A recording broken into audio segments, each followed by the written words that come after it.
नमस्कार मित्रांनो, रात्रीची नगरी या सत्यकथेच्या चॅनलमध्ये मी राजेश पाटील आपल्या सर्वांचं मनापासून स्वागत करतो. मित्रांनो, आज तुमच्यासमोर मी जी कथा सादर करणार आहे ती कथा एकदम खरीखुरी आणि माझ्या आयुष्यात घडलेली एकदम सत्य घटना आहे. मित्रांनो, आता तुमचा जास्त वेळ न घालवता मी आजच्या कथेला थेट सुरुवात करत आहे. हा एक नवीन कथेचा भाग आहे. मित्रांनो, या कथेच्या नवीन भागामध्ये मी तुम्हाला ही गोष्ट सांगणार आहे की माझ्या घराच्या शेजारी राहणारी शारदा, तिचं वय जवळजवळ 30 वर्ष असावं. तिची आणि माझी ही कथा आहे. माझ्या शेजारी राहणारा जी शारदा नावाची महिला राहत होती, तिचा नवरा नेहमी बाहेरगावी राहत असे. त्याचं कामसुद्धा तसंच होतं. तसं बघितलं तर पैशा पाण्याची त्यांना कसलीच कमतरता नव्हती. पैशा पाणी भरपूर त्यांच्याकडे होता आणि तो व्यक्ती फक्त पैशाच्याच पाठीमागे लागलेला होता. नवऱ्याचं सुख तो बायकोला कधी देऊच शकत नव्हता आणि त्याची बायको म्हणजे एकदम ज्वानीनं भरलेली, मसमुसलेली, एकदम मादक स्त्री होती. मित्रांनो, स्त्रीला फक्त पैसाच संतुष्ट करू शकत नाही. तिला टाईम पण द्यावा लागतो, तिला वेळ पण द्यावा लागतो, तिला अधूनमधून फिरायला पण घेऊन जावं लागते. आणि राहिली गोष्ट चार्जिंगची, ती चार्जिंग तर लागतेच. आता असाच प्रकार माझ्या घराच्या शेजारी जी महिला होती, तिच्या नवऱ्याचं नाव मधुकर. या मधुकरचं असं होतं की तो चार्जिंग कमी आणि पैसा जास्त उधळायचा. बाहेरगावून आला की त्याला वाटायचं बायकोला पैसे दिले की बस विषय मिटला. परंतु त्याची बायको थोडीशी जास्त चंचल होती. त्याच्यामुळे तिला पैशापेक्षा जास्त चार्जिंगची गरज होती. आणि आता असं घडलं की ती चार्जिंगसाठी एखादा मुलगा पाहू लागली होती. अधूनमधून कधीतरी काही काम असलं की मी तिच्या घरात जात असे. ती माझ्याकडे खूप वेगळ्या नजरेनं बघायची. नेहमी ती इशारा करायची, काहीतरी स्माईल द्यायची, मला डोळा मिचकावायची, परंतु माझ्या लक्षात काही यायचं नाही. आणि ती पण अशा कॅटेगरीची असेल असं मला कधी वाटलं नव्हतं. आणि मी विचार तरी कशाला करू तिच्याबद्दल तसा. माझ्याकडे काही कमी नव्हतं, त्याच्यामुळे मी तिच्याकडे कशाला बघायला जाऊ असा विचार करून मी नेहमी शांत राहत असे. परंतु त्या दिवशी जी घटना घडली ती घटना खूपच विचित्र होती. आई मला म्हणाली, शेजारच्या शारदाकडे जा आणि तिच्याकडून आपले भांडे तिच्या घरी आहेत ते 2 भांडे घेऊन ये. आता आमच्या घरी त्या दिवशी खीर बनवायची होती. खीर बनवायसाठीचं जे भांडं लागतं ते भांडं शारदानं कशाच्या तरी निमित्तानं, म्हणजे तिला काहीतरी बनवायसाठी ती आमच्याकडून घेऊन गेली होती. आणि बहुतेक तिनं ते विसरलं असावं. माझ्या आईला तिनं ते भांडं परत दिलंच नव्हतं. चांगले 8-10 दिवस झाले असतील भांडं तिकडंच आणि शारदा पण तिकडंच. मग त्या दिवशी आमच्या घरी खीर बनवायचा कार्यक्रम ठरला असल्यामुळे आईनं मला तिच्या घरी पाठवलं. मग ती दुपारची वेळ होती. मी दुपारच्या वेळेला अगदी सहजपणे शारदाच्या घराकडे निघालो. घराला चिटकून घर. मग जसं गेलो तसं शारदाच्या घराचं गेट फक्त पुढे केलेलं होतं, म्हणजे पुढं लोटलेलं. त्याला कडी-कोंडा काहीच नव्हता. मी सरळ गेलो, ते गेट ढकललं. मग शारदा काकूच्या घराचं मी गेट उघडलं आणि त्यांच्या घराचं गेट उघडून मी सरळपणे त्यांच्या घरामध्ये प्रवेश केला. जसं मी त्यांच्या घरामध्ये प्रवेश केला तसं बघितलं तर त्यांच्या घराच्या आतला दरवाजासुद्धा उघडाच होता. मी त्या दरवाजामधून हळूच आतमध्ये प्रवेश केला आणि आतल्या खोलीचे दार मी हळुवारपणे आत ढकलले. तसं तो दरवाजा बिना आवाज करता अगदी सहजपणे उघडला गेला. मग मी हळुवारपणे त्या खोलीमध्ये प्रवेश केला आणि आत जाऊन इकडे तिकडे पाहू लागलो. आता शारदा काकू कुठे आहे याकडं माझं लक्ष लागलं होतं. मी ओरडणार, शारदा काकू कुठे आहात? परंतु का कुणास ठाऊक आज मला तिला ओरडायची इच्छाच झाली नव्हती. गुपचूप जावं आणि काय करते पाहावं तर असं माझ्या मनामध्ये वाटू लागलं होतं. त्याच्यामुळे मी अगदी गुपचूप, काहीही न बोलता, पावलाचा अगदी आवाजसुद्धा न होऊ देता शांतपणे तिच्या घरामध्ये जाऊ लागलो होतो आणि इकडं तिकडं पाहू लागलो होतो. कारण मला वाटत होतं दुपारच्या वेळेला कदाचित शारदा काकू झोपली असेल आणि तिचं जरा अस्ताव्यस्त झालेलं अंग मला कदाचित पाहायला मिळेल असं आज माझ्या मनात वाटू लागलं होतं. याच्या अगोदर मला असं कधी वाटलंच नव्हतं, परंतु आज मात्र मला असं वाटत होतं. त्याच्यामुळे तिच्या शरीराचं दर्शन करावंच असं माझ्या मनोमन वाटू लागलं. म्हणूनच मी एकदम गुपचूप चोर पावलानं आत जाऊ लागलो. जसं मी त्या खोलीतून पुढच्या खोलीमध्ये प्रवेश केला तसं माझे डोळे विस्फारले गेले. मला जे दृश्य दिसलं ते एकदम विचित्र होतं. मित्रांनो, काय सांगू, ते दृश्य असं होतं की त्या दृश्यामध्ये मला जे समोर दिसलं ते जशास तसं वर्णन मी तुमच्या समोर करत आहे. समोरची खोली म्हणजे शारदा काकूंची बेडरूम होती. त्या बेडरूममध्ये एक भला मोठा किंग साईजचा बेड टाकलेला होता. त्या बेडवर स्पंजची गादी टाकलेली होती आणि त्या गादीवर शारदा काकू एकदम उतानी पडली होती. तिचं ते देखणं रूप त्या गादीवर आणखीनच खुलून दिसू लागलं होतं. आता एवढंच काय, मी तिला थोडं दुरून बघितलं आणि दुरून बघून हळुवारपणे मी अगदी तिच्या जवळ गेलो. हळूहळू चोर पावलानं मी तिच्या जवळ जात होतो आणि जसा मी तिथं जवळ जाऊन पोहोचलो तसं माझ्या लक्षात आलं की शारदा काकू झोपेमध्ये होती. तिनं तिच्या अंगावरचे कपडे अगदी एकदम अस्ताव्यस्त झालेले होते. तिच्या ब्लाऊजचे खालचे दोन्ही तिन्ही बटन उघडे झालेले होते आणि तिची जी साडी होती ती चांगली गुडघ्याच्या वर म्हणजे तिच्या मांड्याच्या सुद्धा थोडीशी वर सरकलेली होती. अशा अस्ताव्यस्त अवस्थेमध्ये शारदा काकू पडून होती. शारदा काकू जशी पडली होती तसं तिच्याकडे बघितल्यानंतर मला वाटू लागलं होतं. आता माझ्या अंगाचा थोडासा थरकाप झाला. थोडं मी भीतीनं घाबरलो, कारण आत येत असताना मी कुठलाच दरवाजा बंद केला नव्हता. मेन गेट पण उघडंच ठेवलं होतं. त्याच्यानंतर जी खोली लागली होती ती खोली पण मी उघडीच ठेवली होती. आता काय करावं, माझ्या पाठीमागे आई जर आली किंवा कुणी आलं तर काय होईल असं पण माझ्या मनाला वाटू लागलं होतं.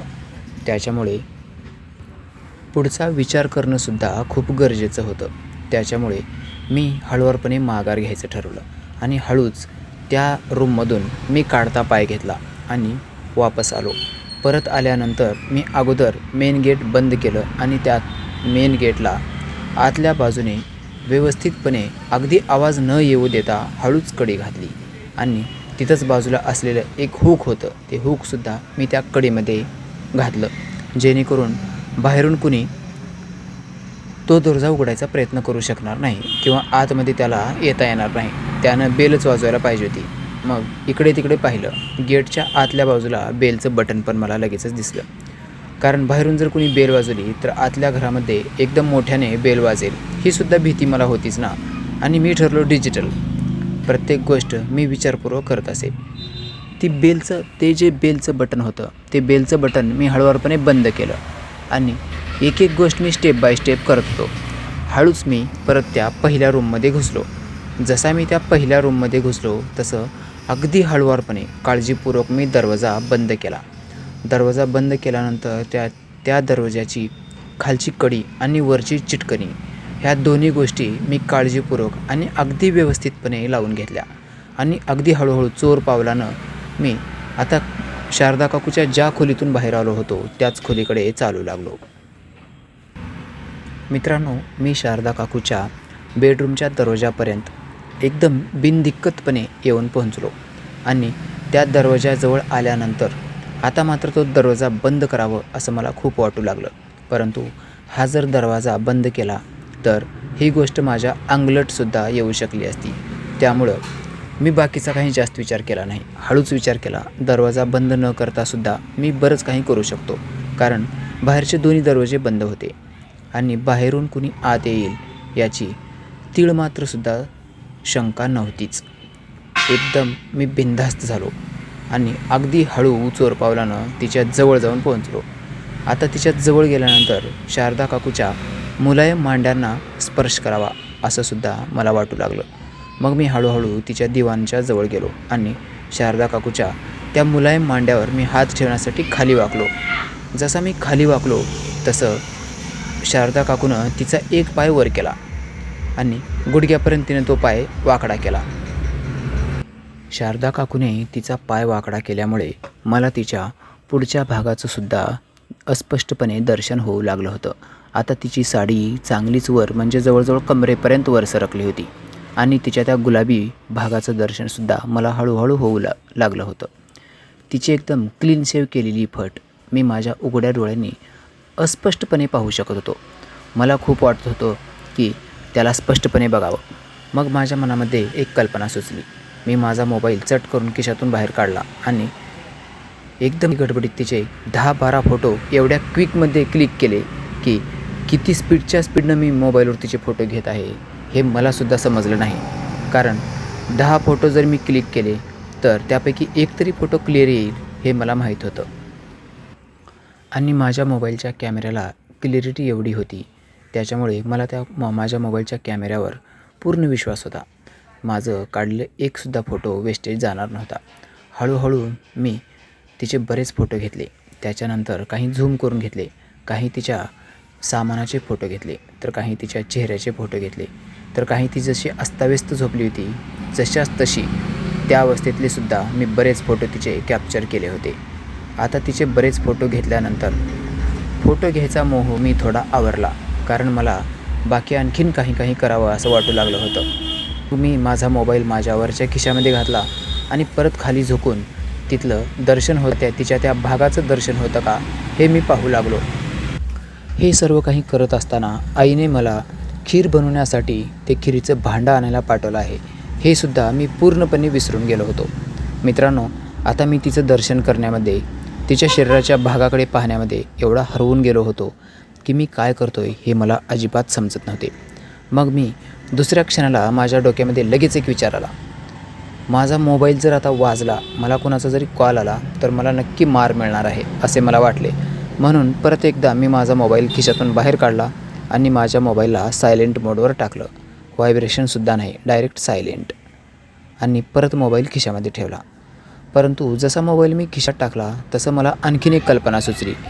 मी माझ्या मोबाईलची टॉर्च लावून तिच्या त्या भागाचं दर्शन अगदी सहजपणे करू शकत होतो असं मला वाटलं.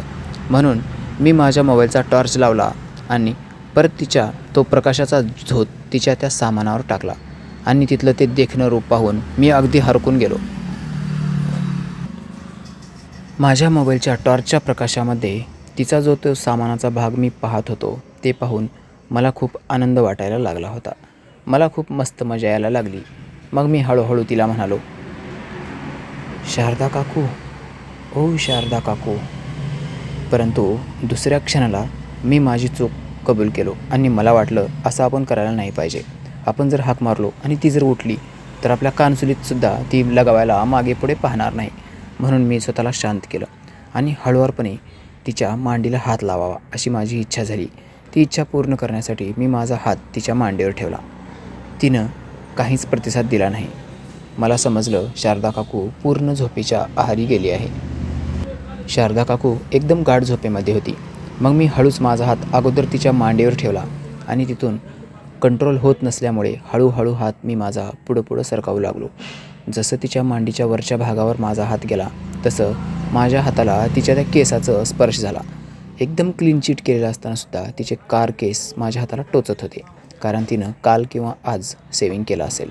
त्याच्यामुळेच थोडे तिचे कार केसांचे जे टोक होते त्या टोकांची जाणीव माझ्या बोटाला होत होती. मग हळुवारपणे मी त्याच्यावरून माझा हात फिरवायला सुरुवात केली. आता तिने तिचा पाय थोडासा हलवला. मी घाबरलो. माझी छाती आता धडधड करू लागली होती.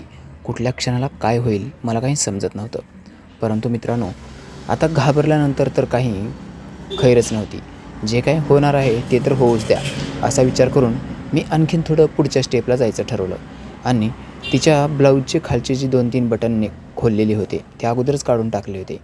तिच्या त्या टणक भागावर तिचा हात ठेवलेला होता. तो हात हळुवारपणे मी खाली सरकावला आणि माझी आता अक्षरशः बोबडी वळायचीच वेळ आली होती, कारण तिचा तो गोळा पूर्णपणे उघडा होता आणि हातात धरून ती झोपली होती. तिचा हात जसा मी खाली सरकावला तसं तिचा मासल भाग उघडा पडला. तिचे एकदम गोरे पांढरे शुभ्र कबूतर माझ्या नजरेस पडले. एक अर्धवट उघडं होतं आणि एक पूर्ण उघडं होतं. त्या पूर्ण उघड्याला तिनं हातात पकडलं होतं. मी तिचा हात हळुवारपणे खाली घसरवला आणि माझा हात हळूच ठेवून त्याचं स्पर्शसुख घ्यायचा प्रयत्न करू लागलो. मित्रांनो, तिचा माझ्या हाताला झाला तसं मला करंट लागल्याचा अनुभव आला. मग आणखीन थोडंसं पुढं जायचं ठरवलं. माझी हिंमत तर होत नव्हती, परंतु परिस्थिती माणसाला काही पण करायला भाग पडते. आता मला कंट्रोल होत नव्हतं. म्हणून मी आणखीन थोडी डेअरिंग करायचं ठरवलं आणि मी माझ्या ओठाचा जो भाग होता तो तिच्या मनुक्यावर टेकवायचं ठरवलं आणि हळुवारपणे मी माझ्या ओठाचा भाग तिच्या मनुक्यावर ठेवला. तसं तिच्या ओठाची काहीतरी हालचाल झाली आहे. तिचे डोळे उघडझाप झाले आहेत असं मला वाटलं. परंतु दुसऱ्या क्षणाला मी तिच्याकडं निरखून पाहिलं असता तिचे डोळे घट्ट मिटलेलेच मला दिसले. तिच्या हाताची एक मूठ मात्र खुली होती.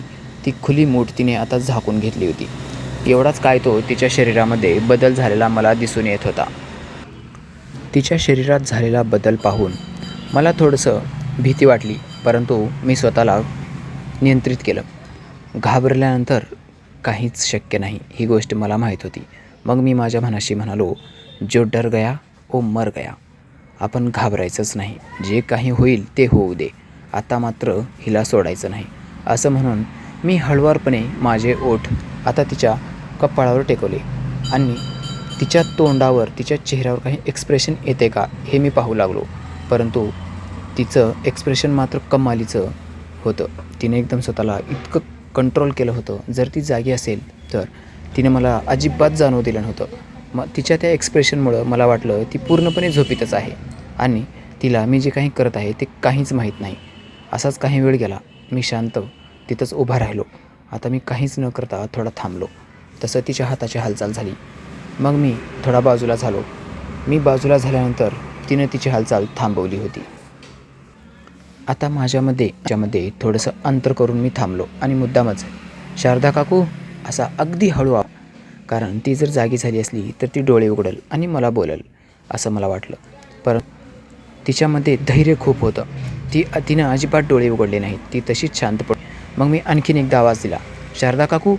परंतु आत्तासुद्धा तिने मला कसलाच रिस्पॉन्स दिला नाही. तिच्याकडून काही रिस्पॉन्स मिळत नाही हे मला माहीत झाल्यानंतर मी माझे ओठ परत तिच्या पांढऱ्या शुभ्र कबुतरावर टेकवले आणि हळुवारपणे मी माझा हात तिच्या त्या पांढऱ्या मासल भागावर टेकवला आणि तिथून हळूहळू हात मी माझा खाली घेऊन तिच्या शरीराची मजा घ्यायचा प्रयत्न करू लागलो. भीती तर खूप वाटत होती. काहीतरी विपरीत घडणार आहे असं माझं मन मला वारंवार सचेत करत होतं.